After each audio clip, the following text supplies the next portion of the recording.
தென்பழனி மலை மேலே தண்டபாணி கோலத்திலே கண்குளிர கண்டு விட்டால் போதுமே என்றும் கருத்தில் உந்தன் அருள் வடிவம் தோன்றுமே.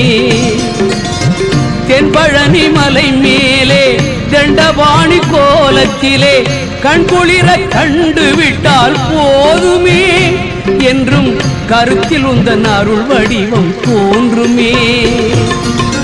உள்ளத்திலே நீ இருக்க உன்னை நம்பி நான் இருக்க வெள்ளிமலையான் மகனே வேலையா என் வாழ்வு வளம் காண கடைக்கண் பாரையா கடைக்கண் பாரையா.